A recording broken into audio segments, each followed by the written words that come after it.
வணக்கம். All in one zone devotion சேனலுக்கு உங்களை அன்புடன் வரவேற்கிறேன். இன்றைக்கி நம்மளுடைய சேனலில் முருகப்பெருமானுடைய வேல் வரலாறு பற்றி நம்ம தெரிஞ்சுக்கலாங்க.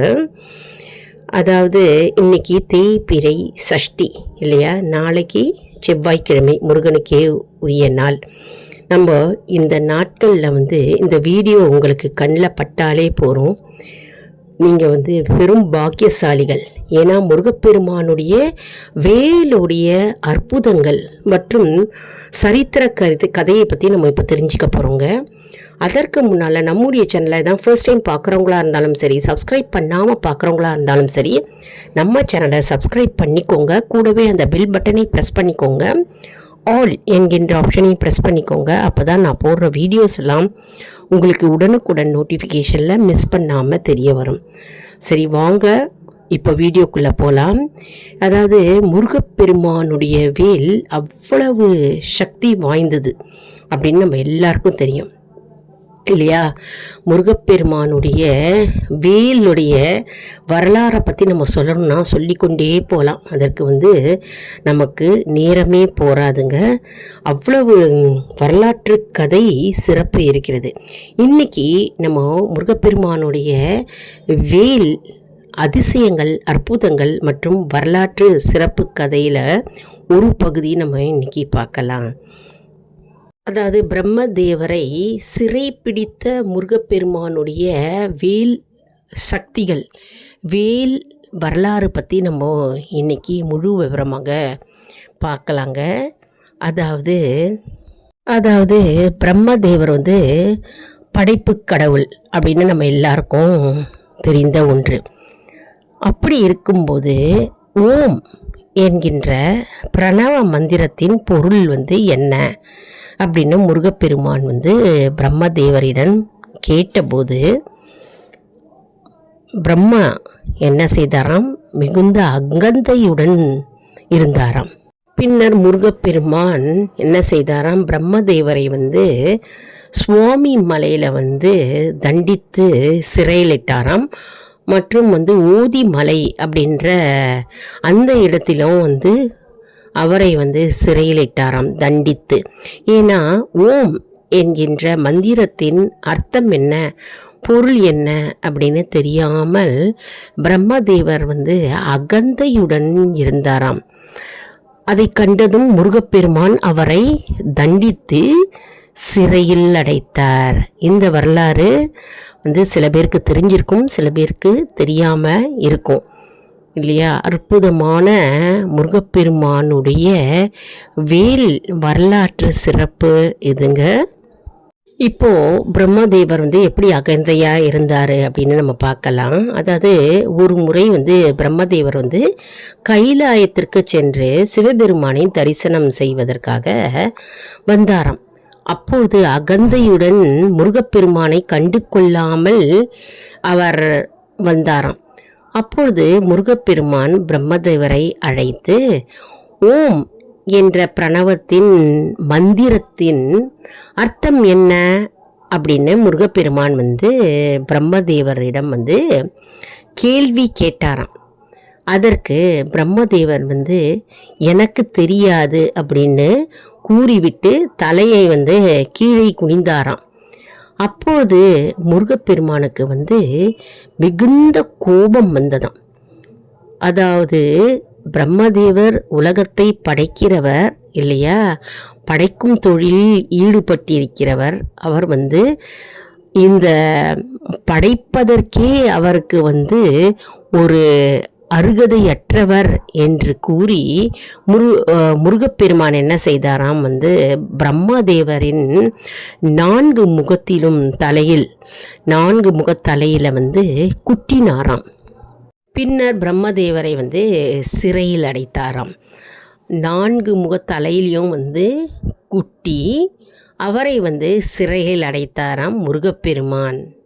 இப்போ படைப்பு தொழிலை பற்றி நம்ம இப்போ பார்க்கலாம். அதாவது பிரம்மதேவர் வந்து சிறையில் இருக்கும்போது படைப்பு தொழில் வந்து அப்படியே நின்றதாம், அப்படியே வந்து ஸ்தம்பித்து நின்றது. ஏனென்றால் பிரம்மதேவரை வந்து 4 தலையிலையும் குட்டி அவரை முருகப்பெருமான் வந்து சிறையில் அடைத்தார் இல்லையா. சிறையில் அடைத்தவுடன் படைப்பும் தொழில் வந்து அப்படியே ஸ்தம்பித்து போனது. உலகத்தில் படைக்கும் தொழில் அப்படியே நின்றது. பின்னர் சிவபெருமான் என்ன செய்தாராம் வந்து பிரம்மனை விடுவிக்குமாறு முருகப்பெருமானிடம் கேட்டுக்கொண்டாராம். சிவபெருமான் வந்து முருகப்பெருமானிடம் வந்து பிரம்மரை விடுதலை செய்ய வேண்டும், பிரம்மரை விடுவிக்க வேண்டும் என்று கேட்டாராம். ஆனால் முருகப்பெருமான் வந்து பிரணவத்தின் மந்திரத்தை, அதனுடைய பொருள் தெரிந்தால்தான் நான் பிரம்மதேவரை வந்து விடுவிக்க முடியும் அப்படின்னு சொன்னாராம். அதனால் பிரம்மனை விடுவிக்க முடியாது என்று கூறிவிட்டார். இதன் பின்னர் முருகப்பெருமான் என்ன செய்தாராம் வந்து சிவபெருமானுக்கு வந்து இந்த பிரணவத்தின் மந்திரத்தை வந்து காதில் ஓதினாராம். அதாவது தந்தைக்கே, சிவபெருமானுக்கே வந்து பிரணவத்தின் பொருளை முருகப்பெருமான் கூறினார். அதாவது அதனால தான் அவருக்கு வந்து சுவாமிநாதர் என்று பெயர் வந்தது. அதாவது தந்தைக்கே, சிவபெருமானுக்கே பிரணவத்தின் பொருளை உபதேசித்தார். அதாவது முருகப்பெருமான் சிவபெருமானுக்கு ஓம் என்கின்ற பிரணவத்தின் மந்திர பொருளை சிவபெருமானுக்கு உபதேசித்தார். இதனால் முருகப்பெருமானுக்கு வந்து தந்தைக்கு குரு என்றதனால் சுவாமிநாதர் அப்படின்னு பெயர் அழைக்கப்பட்டது. இதன் பின்னர் பிரம்மனின் அகந்தையை அடக்கி முருகப்பெருமான் தன்னுடைய வேலாயுதத்தின் சக்தியினால் பிரம்மதேவனை விடுவித்து மீண்டும் உலகத்தில் படைக்கும் தொழிலை பிரம்மனிடம் ஒப்படைத்தார். இந்த வரலாற்று சிறப்புமிக்க கதை வந்து கந்த புராணத்தில் இடம் பெற்றிருக்கிறதுங்க. அதாவது பிரம்மதேவன் வந்து கைலாயத்துக்கு சென்று சிவபெருமானை வணங்குவதற்காக போயிருக்கும்போது அப்போ வந்து முருகப்பெருமான் அமர்ந்திருக்கிறாராம்.